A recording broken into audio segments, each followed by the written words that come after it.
ভুল বুঝে ড্রাইভারকে অপমান। সাগর, সাগর, সাগর, সাগর দা কই গেল যে গাড়ি ফালাই রাখা।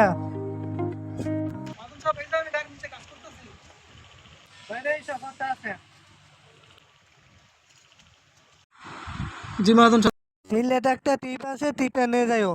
নিয়ে যাওয়া যাবো না, টায়ার সমস্যা আছে, টায়ার নেই। ওদিনকে না টাইল লাগাই দিলাম, আর কি চুরি করে বেচে খাইয়া ফেলাইছ। এইদিনকে টাইল লাগাই দিলাম, পলটাছন টাইল লাগবো, হেলবার নিয়ে চুরি করস।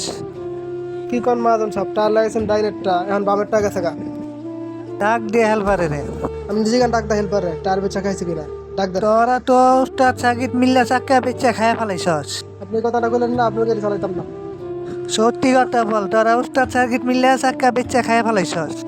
না মহাজন, কি বলেন আপনি? চাক্কা বিচ্চা খাওয়া পেলাম কেন? আর এমন ওস্তাদ আপনি কোনো জায়গায় পাইবেন? এত সৎ ওস্তাদের 3 দিন না ঘুমায় আপনার টিপ নিয়ে গেছে কাজ করতে, আপনি ওস্তাদ এটা বললেন? আপনি এরকম ওস্তাদ আর পাইবেন কোনো জায়গায়? আপনি কাজটা ঠিক করলেন না মহাজন। মাহাজন আমি যাইতাছি গা, বুঝছেন? আপনার গাড়ি আমি চালাবো না। এত সৎভাবে গাড়ি ছিলাম, তাই কথাটা কইলেন, আমি গেলাম গা। আপনি থাকেন আপনার গাড়ি নিয়ে।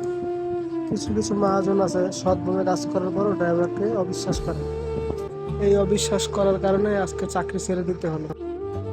ওস্তাদ দাঁড়ান, আমিও যাব আপনার সাথে। যেখানে আপনার দাম নাই সেখানে আমিও কাজ করব না। তাই ড্রাইভারদের সাথে খারাপ ব্যবহার না করে ভালো ব্যবহার করতে শিখুন, তাদেরকে ভালোবাসুন। কাজটা ভালো করলাম না, ড্রাইভারটা লোগা, ড্রাইভার লোকে খারাপ ব্যবহার করলাম, এখন ড্রাইভার পামু কই? গাড়িটা ফাঁকা পড়ে রয়েছে, কি করলাম?